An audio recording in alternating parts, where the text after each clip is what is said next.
வளைகுடால இருக்கக்கூடிய அரபு நாடுகளினுடைய மார்க்கெட்டுக்குள்ள நுழையிறதுக்கான ஒரு கோல்டன் ஆப்பர்ச்சுனிட்டி இந்தியாவுக்கு கிடைக்க போகுது. அது சம்பந்தமான ஒரு ட்ரேட் டீல் அப்படின்றதுக்கான நெகோசியேஷன் ஆரம்பிக்க போகுது. அதுக்கான டேர்ம் ஆஃப் ரெஃபரன்ஸ் அப்படின்றது கையெழுத்தாயிருக்கு.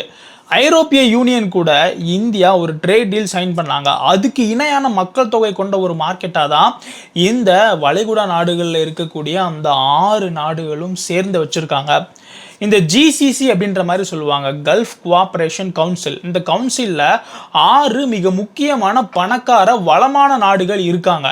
யாரெல்லாம் அப்படின்னு பார்க்கும்போது Saudi Arabia, UAE, Oman, Qatar, Kuwait, Bahrain, இந்த மாதிரியான நாடுகள் எல்லாமே இந்த ஜிசிசியில் இருக்குது. மொத்தம் 6 நாடுகள். இந்தியாவுக்கு ஏற்கனவே இந்த ஜிசிசி கூட கிட்டத்தட்ட $180 பில்லியன் அளவுக்கான பயலேட்ரல் ட்ரேட் அப்படின்றது இருக்கு. அதுலேயும் குறிப்பாக ஐக்கிய அரபு அமீரகம், துபாய், ஷார்ஜா, அபுதாபி, இந்த மாதிரி 7 அமீரகங்களை உள்ளடக்கிய ஐக்கிய அரபு அமீரகத்து கூட மட்டும் இந்தியாவுக்கான பயலேட்ரல் ட்ரேட் அப்படின்றது கிட்டத்தட்ட $100 பில்லியன். அந்த நாட்டினுடைய பிரசிடென்ட் முகமது பின் சையத் அல் நஹ்யான் இந்தியாவுக்கு வந்து ஒரு 2 மணி நேரம் பிரைம் மினிஸ்டர் நரேந்திர மோடி கிட்ட பேசிட்டு போனார். அப்போ இந்த $100 பில்லியன் $200 பில்லியன் 2032க்குள்ள நம்ம அதிகப்படுத்தணும், நம்ம இந்தியாவுக்கும் யுஏஇக்குமான பிஸ்னஸ் அப்படின்றது இன்னும் ஸ்ட்ராங் ஆகணும் அப்படின்ற மாதிரி சொல்லியிருந்தாரு. இப்போ இந்த கல்ஃப் கோஆபரேஷன் கவுன்சில் எடுத்துக்கிட்டிங்கன்னா இந்தியாவுக்கும் ஜிசிசிக்குமான அந்த ஒரு ட்ரேட், பயலேட்ரல் ட்ரேட் அப்படின்றது $180 பில்லியன் இருக்கு. ஒருவேளை நாளைக்கு இந்த ஒப்பந்தம் வந்து அது செயலாக்கப்படும் பட்சத்தில் இந்தியாவுக்கும் ஜிசிசிக்குமான அந்த ஒரு பயலேட்ரல் ட்ரேட் அப்படின்றது $500 பில்லியன் அளவு கூட எட்டலாம் அப்படின்ற மாதிரி பொருளாதார வல்லுநர்களாக சொல்லப்படுது. இந்த ஒட்டுமொத்த ஜிசிசியும் இந்தியா கிட்ட இருந்து எதிர்பார்க்குற விஷயங்கள் டைரக்டாக எதெல்லாம் அப்படின்னா, இந்தியா கிட்ட இருந்து உணவு தானியங்கள், பழங்கள், காய்கறிகள் மாதிரியான விஷயம். இந்தியா அந்த நாடுகள் கிட்ட இருந்து ஒரு தங்கு தடையின்றி வரக்கூடிய எனர்ஜி சப்ளையை தான் எதிர்பார்க்காங்க. எல்என்ஜி, க்ரூட் ஆயில் மாதிரியான விஷயங்கள். இந்த எல்லா நாடுகளுமே கிட்டத்தட்ட அதிக அளவிலான எண்ணெய் வளம் கொண்ட நாடுகளாக இருக்கு. இந்தியா பாரம்பரியமாகவே இந்த நாடுகள் கிட்ட இருந்து எண்ணெய் இறக்குமதி பண்ணிக்கிட்டு இருக்காங்க. இந்த நிலைமையில இந்த 2 முக்கியமான விஷயமும் இந்த பயலேட்ரல் ட்ரேட் டீல் நெகோசியேஷன் அப்போ ரொம்ப முக்கியமாக பேசப்படும் அப்படின்னு எதிர்பார்க்கப்படுது. இந்த அரபு நாடுகளை பொறுத்தளவுக்கு இத்தனை நாளாக ஆயிலிருந்து வரக்கூடிய மணியை வச்சு அவங்களுடைய இன்ஃப்ராஸ்ட்ரக்சரை டெவலப் பண்ணிட்டாங்க. அவங்களுடைய பொருளாதாரம் ஒட்டுமொத்தமாக ஆயிலை ரிலே பண்ணி தான் இருக்குது. ஆனால் இந்த 21ஆம் நூற்றாண்டினுடைய அந்த கால் பகுதி அப்படின்றது முடிஞ்சிருது. இந்த நேரத்தில் ஏஐ அப்படின்றதும் டெக்னாலஜி அப்படின்றதும் செமிகண்டக்டர் சாஃப்ட்வேர் மாதிரியான விஷயங்களில் ஒவ்வொரு நாடுகளும் ஒரு ஹப்பாக மாறணும்னு நினைக்காங்க. அதுக்கு இந்த கல்ஃப் கண்ட்ரிஸ் ஒன்றும் விதிவிலக்கு கிடையாது.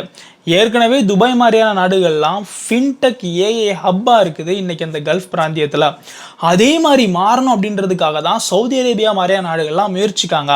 அப்படி இருக்கும்போது இந்த மாதிரியான technology hub, fintech, AI, data சென்டர்லாம் வரும்போது அதில் ஒர்க் பண்ணுறதுக்கு ஏகப்பட்ட இன்ஜினியர்ஸ் தேவைப்படுவாங்க. ஏகப்பட்ட ஸ்கில்டு மைண்ட் செட்ஸ் அங்கே அவங்களுக்கு தேவைப்படும். அந்த ஸ்கில் அப்படின்றத இந்தியாவிலேருந்து, அதாவது ஸ்கில்டு லேபர்ஸு, ஒயிட் காலர் ஜாப்ஸுக்கான அந்த அக்கௌண்டன்ஸு, அந்த சாஃப்ட்வேர் கன்சல்டன்ஸு, டாக்டர்ஸ் அப்படின்னு இந்தியாவிலேருந்து கொண்டு போகிறதுக்கு அவங்களுக்கு இந்த ட்ரேட் டீல் மிகப்பெரிய அளவுக்கு உதவியாக இருக்கும் அப்படின்ற மாதிரியும் சொல்லப்படுது.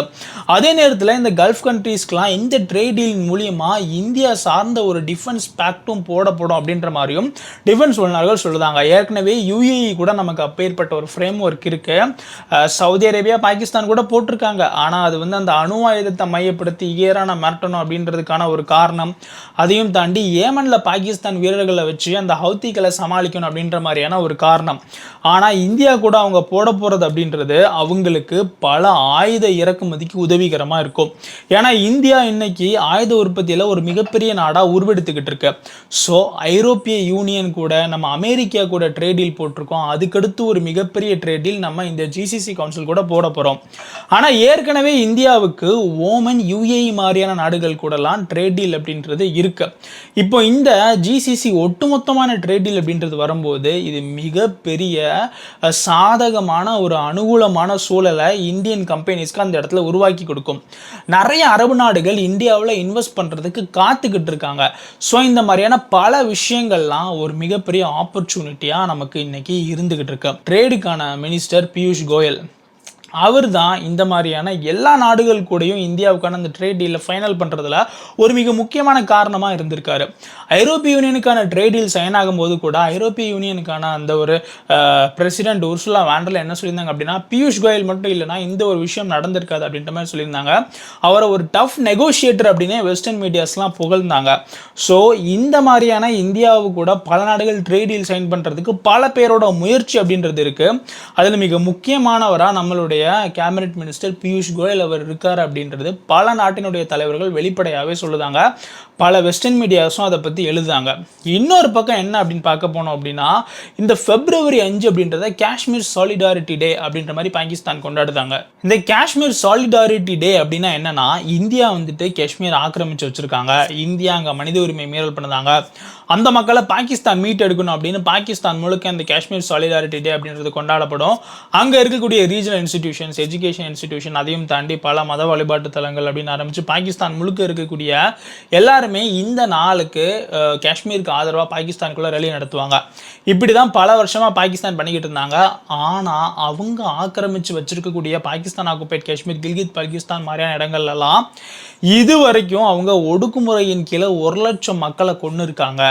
காஷ்மீர் மக்களுக்கு உண்மையான எதிரி அப்படின்றது பாகிஸ்தான் தான். இந்த காஷ்மீர் அப்படின்றது இந்தியா கூட இருந்துச்சுன்னா எப்போவோ உருப்பிருக்கும். அதாவது இந்த பாகிஸ்தான் ஆக்குபைட் காஷ்மீர் அப்படின்னு சொல்லப்படக்கூடிய இந்த பகுதி, இந்த கில்கித் பல்கிஸ்தான் மாதிரியான இடங்கள்லாம் இந்த சைனானுடைய சீபக் திட்டம் போது பாருங்க, அந்த இடம் தான் குறிப்பிட்ட அந்த இடத்துல இருக்கக்கூடிய அந்த மக்கள் யூகேல போய் வசிக்காங்க. அவங்க பிராட்ஃபோர்ட் அப்படின்ற இடத்துல பாகிஸ்தானினுடைய தூதரகத்துக்கு எதிராக இந்த February 5 போராட்டம் பண்ணியிருக்காங்க. என்ன அப்படின்னா, காஷ்மீர் மக்களை பொறுத்தளவுக்கு அவங்கள வஞ்சிக்கிறது, அவங்க ஒடுக்கிறதுலாம் இந்திய அரசாங்கம் கிடையாது. இந்தியாவுக்கு கட்டுப்பாட்டு கீழே இருக்கக்கூடிய காஷ்மீரில் இருக்கக்கூடிய மக்கள் ரொம்ப செல்வ செழிப்பாக இருக்காங்க. ஆனால் பாகிஸ்தானில் இருக்கக்கூடிய காஷ்மீர் மக்கள் ரொம்ப கஷ்டப்படுதாங்க. பாகிஸ்தான் அரசாங்கம் பாகிஸ்தானில் இருக்கக்கூடிய அந்த பஞ்சாபிஸ் ஓரியன்டாக தான் நிறைய ஸ்கீம்ஸை கொண்டு வராங்க, நிறைய நலத்திட்டங்கள் கொடுக்காங்க. அரசாங்கத்திலையும் சரி, அரசாங்கத்துக்கான அந்த அதிகாரிகள் மட்டத்திலையும் சரி, பஞ்சாபிஸ்க்கு தான் முக்கியத்துவம் கொடுக்கப்படுது. காஷ்மீரிஸ் வந்துட்டு ஒடுக்கப்படுதாங்க.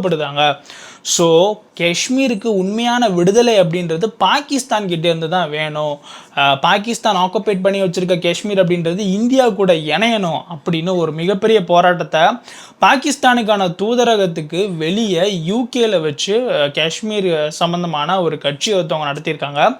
இத்தனை வருஷமா பாகிஸ்தான் பண்ணிக்கிட்டு இருந்தா அந்த ஒரு பொய்க்கு இன்னைக்கு ஒரு மிகப்பெரிய பேக் ஃபயர் அப்படின்றது ஆயிருக்கு. ஸோ இது சம்மந்தமான உங்கள் கருத்துக்களை கமெண்ட்டில் சொல்லுங்கள். நம்ம ஓஹோ தமிழ் சேனலை சப்ஸ்கிரைப் பண்ண பார்க்குறவங்க சப்ஸ்கிரைப் பண்ணிக்கிடுங்க. ஜெய் ஹிந்த், வந்தே மாதரம்.